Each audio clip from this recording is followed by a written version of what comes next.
Hello students, Isha learning সেন্টারে তোমাদের সবাইকে স্বাগত। আজকে আমরা এই ভিডিওতে সপ্তম শ্রেণী ইতিহাস তৃতীয় অধ্যায় ভারতের সমাজ, অর্থনীতি ও সংস্কৃতির কয়েকটি ধারা, এই গুরুত্বপূর্ণ অধ্যায়টি নিয়ে আলোচনা করব।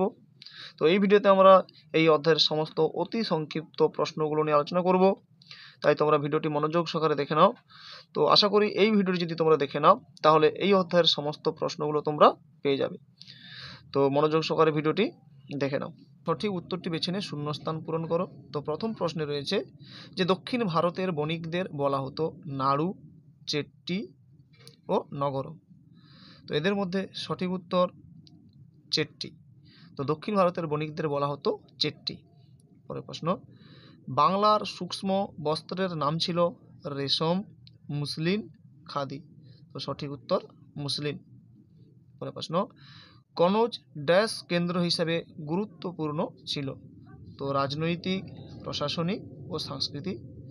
তো সঠিক উত্তর প্রশাসনিক। তোমরাও দেখো যে কোন প্রশ্নগুলো তোমরা করতে পারছো, নিজে নিজেই চেষ্টা করো যে তোমরা কোন প্রশ্নগুলো করতে পারছো। পরের প্রশ্ন, সামন্ততন্ত্রের সর্বনিম্নে ছিল ভূমিদাস, নাইট, ভেসাল।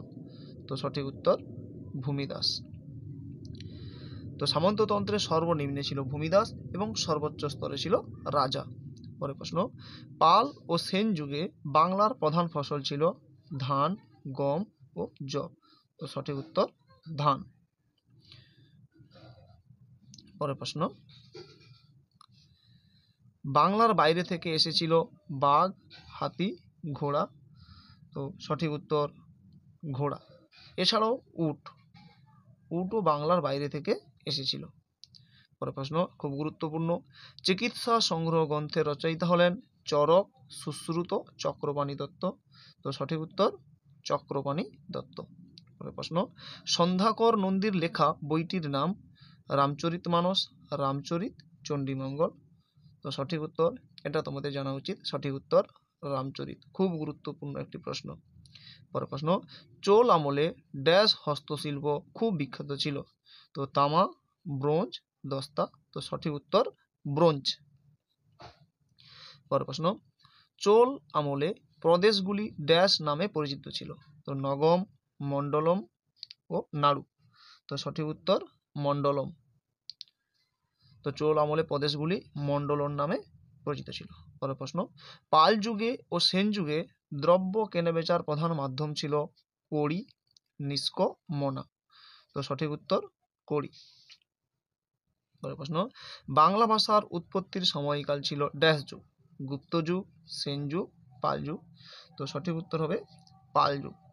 পাল যুগে বাংলা ভাষার উৎপত্তি হয়েছিল, বা পাল যুগের সময় বাংলা ভাষার উৎপত্তির সময়কাল ছিল। পরের প্রশ্ন, রামচরিতের কাহিনী ড্যাশ অনুকরণে রচিত। মহাভারত, রামায়ণ ও ইলিয়াড। এটা আমরা ভুল করে ফেলতে পারি। তো রামচরিতের কাহিনী ইলিয়াডের কাহিনী অনুসরণে রচিত। পরের প্রশ্ন, পাল রাজারা ড্যাশ ধর্মের অনুরাগী ছিলেন।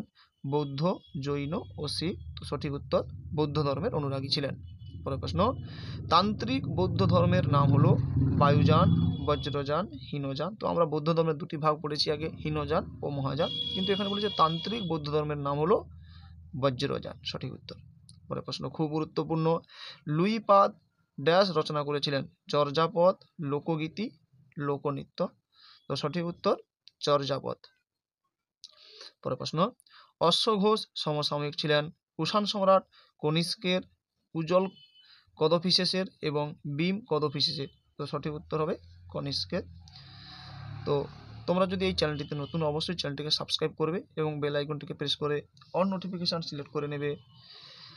এবং ভিডিওটি যদি ভালো লেগে থাকে তো অবশ্যই একটি লাইক দিয়ে দেবে, কারণ তোমাদের এই লাইক আমাকে পরবর্তী ভিডিও করতে উৎসাহিত করবে। তো তোমরা লাইক দিতে ভুলবে না।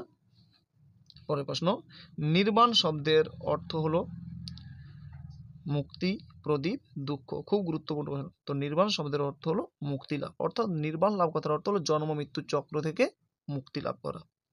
পরের প্রশ্ন, নালন্দা বিশ্ববিদ্যালয়ের শিক্ষক সংখ্যা ছিল ৮০০০, ৮৫০০ ও ১৫০০।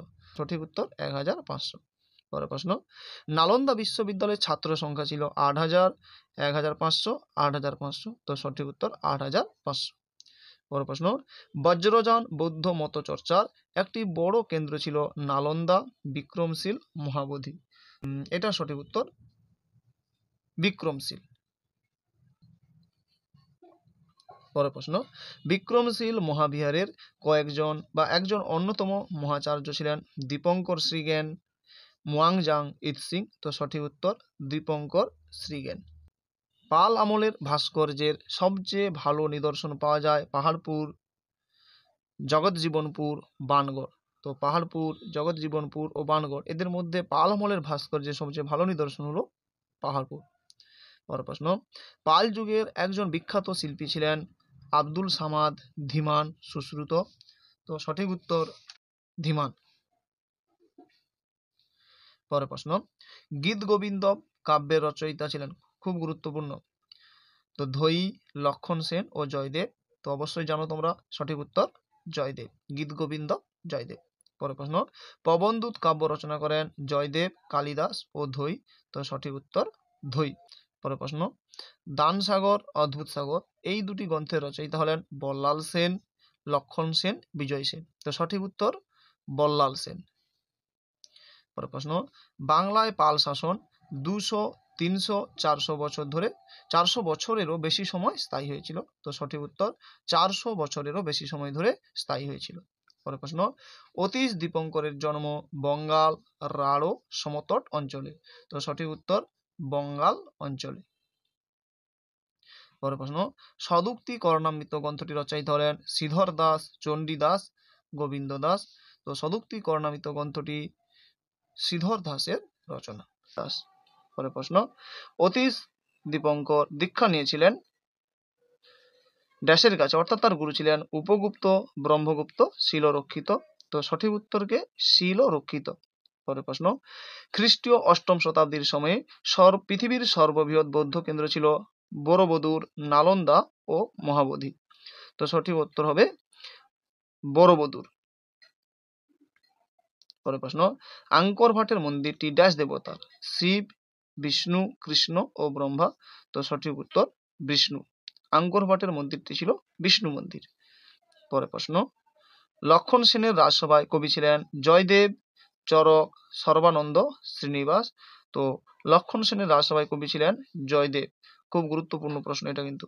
পরের প্রশ্ন, জ্ঞানপ্রভ ড্যাশের রাজা ছিলেন, চীনের, সিংহলের, তিব্বতের ও ভারতের। তো সঠিক উত্তর তিব্বতের। তো এই ভিডিওতে এই পর্যন্ত। পরবর্তী ভিডিওতে আমরা এই অধ্যায়ের অন্যান্য প্রশ্নগুলো নিয়ে আলোচনা করব। তাই চ্যানেলটিতে নতুন হলে অবশ্যই চ্যানেলটিকে সাবস্ক্রাইব করে নাও এবং পাশে থাকা বেল আইকনটিকে প্রেস করে অল নোটিফিকেশন সিলেক্ট করে নাও।